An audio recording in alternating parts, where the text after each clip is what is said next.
আমি মুখ্যমন্ত্রী থাকলে বোঝানোর জন্য বলছি, আমার মুখ্যমন্ত্রী হওয়ার ইচ্ছা নাই, আমার দলে কেউ থাকলে তাকে দিয়ে আমি মামলা করিয়ে দিতাম। আমি তো ভেবেছিলাম মমতা ব্যানার্জি মহাশয়ের কাছে উনি অল পার্টি মিটিং ডাকবে, সবাইকে ডাকবে, উনি প্ল্যান করবেন, সবাই প্রতিবাদ করবে, কিন্তু উনি লিডার হয়ে থাকবেন। যদি মমতা ব্যানার্জির জায়গায় আমি থাকতাম না, জায়গায় আমি অল পার্টি মিটিং ডেকে দিতাম, এই সবাই বলো কি করব, সবাই বলবে এর প্রতিবাদ হোক, সবাই বলবে সুপ্রিম কোর্টে মামলা হোক। আমি মুখ্যমন্ত্রী থাকলে বোঝানোর জন্য বলছি, আমার মুখ্যমন্ত্রী হওয়ার ইচ্ছা নাই, আমার দলে কেউ থাকলে তাকে দিয়ে আমি মামলা করিয়ে দিতাম। তাহলে হিরো কি হতো? যে মামলা করছে সরকার, তার পরিবর্তে কি বলছে, দিল্লিতে গিয়ে ভোটের সময় যখন আসবে আপনারা দিল্লির রাস্তা দেখাবেন তো? কারা দেখাবেন? এটা হাত তুলে দেখান, এটা মাথায় রাখবেন। এখানে আপনার অস্তিত্বর লড়াই, এখানে Trinamool, BJP, CPM, Congress, ISF নয়, আপনার পূর্বপুরুষের রেখা যাওয়া কবরস্থানের অস্তিত্বের লড়াই। না হলে আপনার পূর্বপুরুষের কবরস্থানের উপরে দেখবেন মদের দোকান হবে, মদের ফ্যাক্টরি হবে, কিচ্ছু করতে পারবেন না। এটা মাথায় রাখবেন। যখন আইনটা পাস হয়েছে, সংখ্যার ভিত্তিতে পাস করালেও আমি তার কয়েকদিনের মধ্যেই আপনাদের উদ্দেশ্যে বলছি, একটা পোস্ট করেছিলাম আমার অ্যাডমিনকে দিয়ে, যে তুমি আমাকে মারলেও আমি এই আইনের পরিবর্তে, তুমি আমাকে জেলে দিলেও আমি এই আইনের পরিবর্তে, তুমি আমাকে খুন করলেও আমি এই আইনের পরিবর্তে। আজকে এখানে দাঁড়িয়ে বলছি, এই ফকির সাহেবের হুজুরের এই এলাকার দাঁড়িয়ে বলছি, এই আইনের বিরুদ্ধে আমার জীবনের শেষ দিয়ে আমি লড়াই করব প্রত্যাহারের জন্য। বুঝতে পারছেন, এটা শুধু মুসলিম হিন্দুর ব্যাপার নয়, সংবিধানকে রক্ষার লড়াই। আজকে সংবিধানের আইনকে সম্ভবত সম্পূর্ণরূপে অনুচ্ছেদগুলোকে উল্লঙ্ঘন করছে, আক্রমণ করছে, ভায়োলেট করছে, তাকে বাঁচাবার লড়াই। আচ্ছা একটা কথা বলুন, সহজ ভাষায় বলছি, আচ্ছা এস্টেট, জমি জায়গা সংক্রান্ত ওটা কাদের? যৌথ লিস্টে না স্টেটের লিস্টে? আমি আপনাদের বলে রাখি, কিছু কিছু আইন আছে যেটা কেন্দ্র আর সরকার মিলে যৌথ লিস্ট বলে, ডিসাইড করে, আর কিছু আছে সেই পলিসি রাজ্য তৈরি, সেই রাজ্য তৈরি করে। জমি জায়গার পলিসি কে তৈরি করে জানেন? রাজ্য। এখন কেন্দ্র সরকার সব ক্ষমতাটা রাজ্য থেকে কেড়ে নিয়ে কেন্দ্র নিজের হাতে রাখার চেষ্টা করছে। তাহলে এর বিরুদ্ধে তো আগে প্রতিবাদ করা দরকার। যুক্তরাষ্ট্র পরিকাঠামোতে আঘাত দিচ্ছে তো, মমতা ব্যানার্জি সরকারের বলা দরকার তো যে তুমি আমার জমির অধিকারটা আমার। কারণ আপনাকে বলি, আপনাদের এখানে অনেকে শুনেছেন তো, অনেকে এই যে হাইওয়ে গুলো এক্সটেনশন হয়, যখন রাস্তা চওড়া হয় না, যেটা ন্যাশনাল হাইওয়ে, বা বাদ দিন ট্রেন লাইন যখন নতুন ফেলে, কেন্দ্র সরকার কি বলে, কেন্দ্র সরকারের রেলওয়ে মিনিস্ট্রি কি থেকে কি বলে, রাজ্য সরকারের কাছে চিঠি আসে যে আমি ওইখানে এই লাইনটা করতে চাই, এই মথুরাপুর থেকে শিয়ালদা বা যে কোনো লাইন আমি করতে চাই, এই লাইন করা, আমি এই দিক দিয়ে লাইনটা নিয়ে যেতে চাই, এই জমিগুলো আমাকে তুলে দাও, বলে না? ক্ষতিপূরণ রেল দিয়ে দেয়। তোলার দায়িত্ব কার থাকে? রাজ্যের থাকে। কেন? রাজ্যের হাতে জমির ক্ষমতাটা আছে। তাহলে ওয়াকাফের সম্পত্তিটা ম্যাক্সিমাম জমিতে তো, তাহলে ক্ষমতাটা কেড়ে নিতে চাইছে। তাহলে এটাকে সামনে রেখে সুপ্রিম কোর্টে মামলা করতে পারে। তা না করে কি করছে? বিধানসভাতে বিল পাস করাতে পারে। তা না করে কি করছে? বলছে কোথায়? দিল্লি গিয়ে। তা আপনাদের মধ্যে যদি মাথায় যদি থাকে, তাহলে দিল্লির রাস্তাও কিন্তু আপনাদেরকে দেখাতে হবে। দিল্লির রাস্তা আপনার দেখাতে হবে।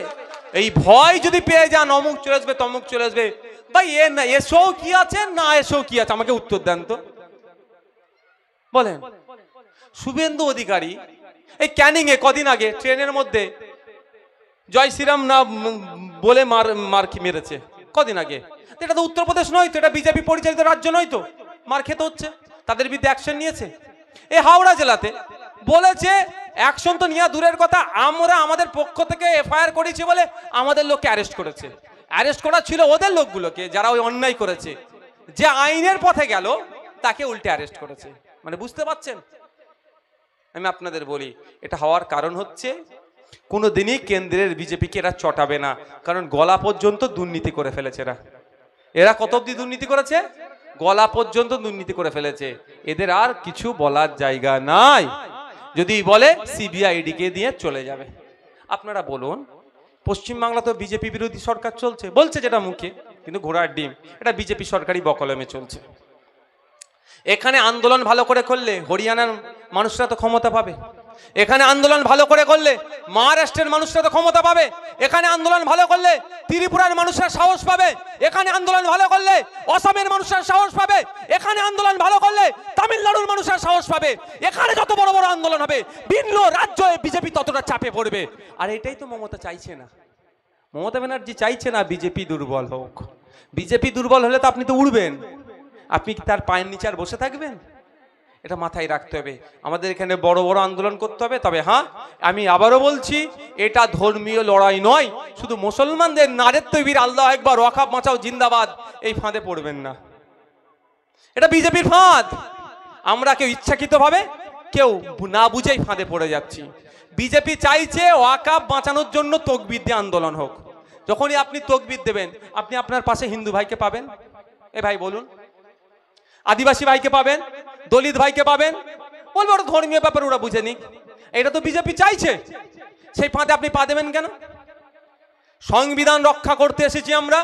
সংবিধান রক্ষার জন্য কি হবে? হিন্দুস্তান জিন্দাবাদ, সংবিধান জিন্দাবাদের নারা দিয়ে তকবীর কার হবে? ভারতের দেশের তকবীর হবে। দেশের সংবিধানের নামে জয়ধ্বনি দিয়ে বিজেপিকে কাঁপিয়ে দিতে হবে, বিজেপির কল্যাই ভয় পাইয়ে দিতে হবে। কল্যাই ভয় ঢুকিয়ে কৃষকরা যেমন লাগাতার আন্দোলন শান্তিপূর্ণ করেছে, আপনাকে আমাকে শান্তিপূর্ণ আন্দোলন করে বিজেপিকে প্রত্যাহার, আইনকে প্রত্যাহার করতে বাধ্য করতে হবে। পারবেন তো ভাই? সাথ দেবেন? আপনাদের জানিয়ে রাখি, আপনাদের মমতাময়ী সরকারের কাছে আমাদের কেউ একজন একটা ডিমান্ড, কিছুই ডিমান্ড নয়, ক্যালকাটা পুলিশকে চিঠি করেছিল, কলকাতা ধর্মতলার আশপাশে একটা অবস্থান বিক্ষোভ করব শান্তিপূর্ণ ওয়াকাফের বিরুদ্ধে। কলকাতা পুলিশ কিন্তু দেয়নি।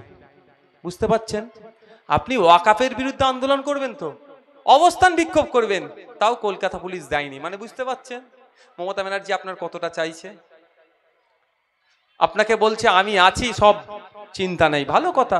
একটা গভর্নমেন্ট অর্ডার, কোনো জিও বলে গভর্নমেন্ট অর্ডার বা নোটিফিকেশন কিছু দিয়েছে? হ্যাঁ দিয়েছে ভাই, তাহলে কি প্রমাণ আছে? আর বিধানসভা থেকে যদি একবার বিল পাস করিয়ে নেয়, ওই রেকর্ডটা পরে যেই সরকারি আসুক না কেন অনেক কাজে লাগবে, অনেক কাজে লাগবে। আপনাদের বলবো, কেন এরা ওয়াকাফ নিয়ে সিরিয়াস নাই বলুন তো? কারণ আছে, এরাই তো ওয়াকাফ সম্পত্তি খেয়ে বসে আছে। বুঝতে পারছেন? এই তো খেয়ে বসে আছে। বিধানসভায় মন্ত্রী, আমি বিধানসভার মধ্যে বলেছি, শুধু এখানে বলছি না, এই যে রেকর্ড হচ্ছে, এই রেকর্ড একটা মমতা ব্যানার্জিদের কাছে যাবে, একটা মোদির কাছে যাবে। কার মোবাইল থেকে যাবে বলতে পারবো না, যাবে আমি জানি। তাই ভুল বললে আমাকে ছেড়ে দেবে এরা মনে করছেন? সামান্য একটা পুলিশকে দালাল বলেছিলাম বলে আমার নামে মিথ্যা মামলা দিল। আর শুভেন্দু অধিকারী পুলিশকে গালাগালি দিয়ে দিচ্ছে। শুভেন্দু অধিকারীতে যে টিম যাচ্ছিল সেখান থেকে পুলিশকে খালিস্তানি বলে স্লোগান দিয়ে দিচ্ছে। ভয়ঙ্কর ব্যাপার। আমাদের স্বরাষ্ট্র দপ্তর কি করছে, ডিফেন্স মিনিস্টার কি করছে, 56 ইঞ্চির ছাতিওয়ালা কি করছে। আমাদের সেনারা রেডি আছে, একবার সেনাদের সুযোগ দিক, যোগ্য জবাব দিয়ে আসবে।